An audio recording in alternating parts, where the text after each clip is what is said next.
Dollar, সেই সময় 2.2 billion dollar. বাংলাদেশের তখন জাতীয় অর্থনীতির 3 গুণ এইটা টাকাটা, 3 গুণ। আর এই যে সর্বব্যাপী লুটপাট হয়েছে, দায় দেওয়া হয় পাকিস্তান বাহিনীর উপরে। আরে বাবা, পাকিস্তান বাহিনী লুট করে নিয়ে যাবে কোথায়? তারা তো আত্মসমর্পণ করছে, সবকিছু সহ, অস্ত্র শস্ত্র সহ। ওই লুট করে নিয়ে যাবি কোথায়, তাই না? দেখেন শেখ মুজিব কি বলে, শুনেন। টাকা নাই, পয়সা নাই, চাল নাই, ডাল নাই, রাস্তা নাই, রেলওয়ে ভেঙে দিয়ে গেছে, সব শেষ করে ফেরাউনের দল সব শেষ করে দিয়ে গেছে।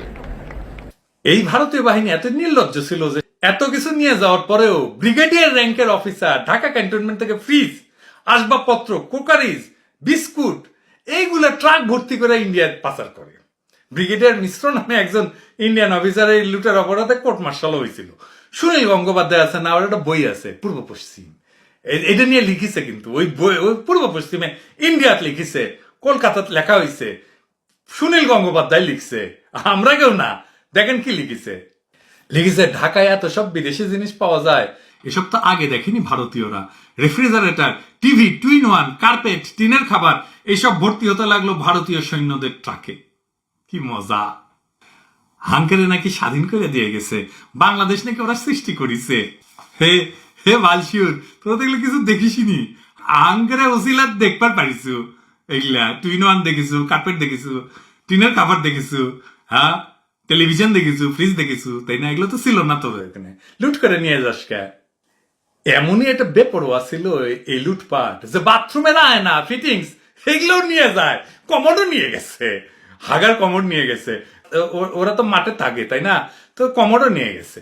তো মেজর জলিল নবম সেক্টরের অধিনায়ক ছিল তখন খুলনায়। তো যতগুলা উনি গাড়ি পাইছিলেন, গাড়ি নিয়ে চলে যাচ্ছে, প্রাইভেট কার নিয়ে চলে যাচ্ছে, যতগুলো গাড়ি পাইছিলেন রিকুইজিশন করে সার্কিট হাউসে মুক্তিযোদ্ধাদের তত্ত্বাবধানে রেখেছিলেন, কিছু সম্পদ রক্ষা করার চেষ্টা করেছিলেন এবং জনগণকে সাথে নিয়ে উনি প্রতিরোধ করেছিলেন, এ লুটপাট করিচ্ছে প্রতিরোধ করেছিলেন।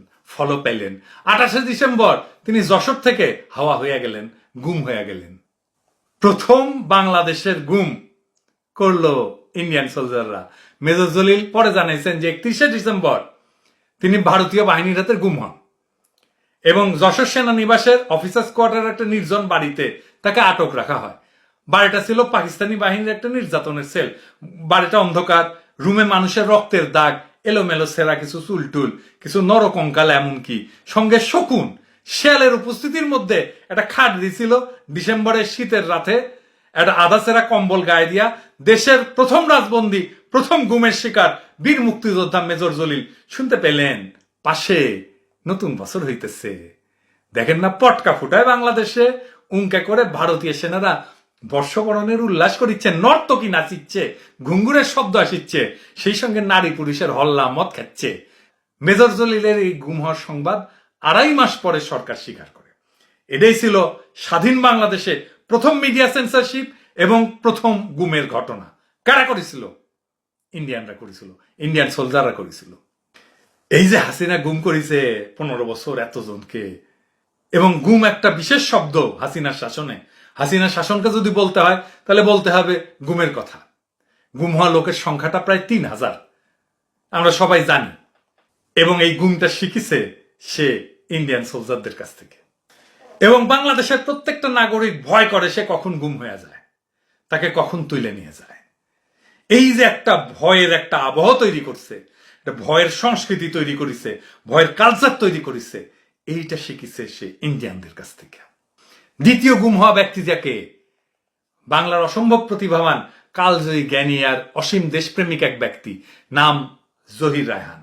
আজকের প্রজন্মের অনেকে হয়তো ওনার মুখের সাথে পরিচিত না, কারণ এই ইতিহাস খুব চতুরতার সাথে মিথ্যার মোড়কে ঢাকা রাখা হয়েছে আলোচনার বাইরে।